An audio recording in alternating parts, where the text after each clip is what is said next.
Assalamu alaikum masu kallonmu wa rahmatullahi ta'ala wa barkatu.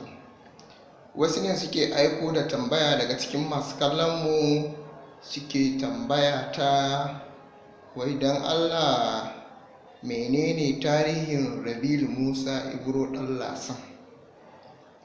To tarihinsa ne shi Rabilu Musa Ibro ɗan Lasan,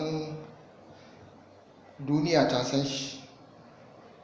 Mutum ne mai haƙuri, mai karamci, mai nuna kuma kawaici. Domin ni na zauna da Rabilu Musa Ibro ɗan Lasan, tunda ni producer ne na yin fina-finai na Hausa. Lokacin da muka zauna da shi yana da rai, Allah ya ji kansa, Allah ya gafarta masa, Allah ya sa ya huta. Gaskiya samun irinsa akwai wuya, tunda mutum ne wanda za ka yi masa abu, amma idan ya gaya maka ya wuce shi a wajensa. Ba zai riƙe ka a zuciya ba, wai kai masa abu ya dinga kallon ka da abun. A'a, ba halin Rabilu Musa ba ne.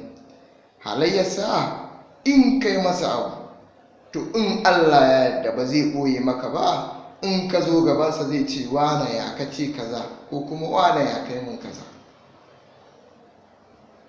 Za ka ba shi haƙuri na haƙuri ne, ko kuma in ba kai ka faɗa ba ka ce ba kai ka faɗa ba.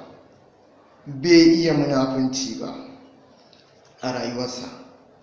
To wannan ya sami kyakkyawar shaida, kuma duk wanda yake mu'amala da shi, in dai ɗan Hausa fim ne, kai ko ma ba ɗan Hausa fim ba ne, in dai mai mu'amala da Rabilu Musa Ibro ne, wallahi ya san haka. Sai dai ya faɗa ba haka ba. Amma ka san mutane, al'umma, kowa da ya nasa fahimta zai dinga cewa ai lokacin da Ibro ya ɗaukaka mu ya wulakanta mu. To ƙarya ne. Ni dai ban taɓa gani ba a gabana ya ce wai Ibro yana, wallahi baya yi. Ni shaida ne, tunda ni na zauna da shi, mun yi fina-finan Hausa da shi, da ni da darakta Ibrahim Fulana, mun yi tafi wurare ma da shi da dama. Wallahi ba mu gani ba. Allah ya ji kansa, Allah ya masa rahama, Allah ya gafarta masa. To wannan shine kaɗan daga cikin halayyar Rabilu Musa ɗan Ibro, wanda kuka fi sani da Rabilu Musa ɗan Lasan.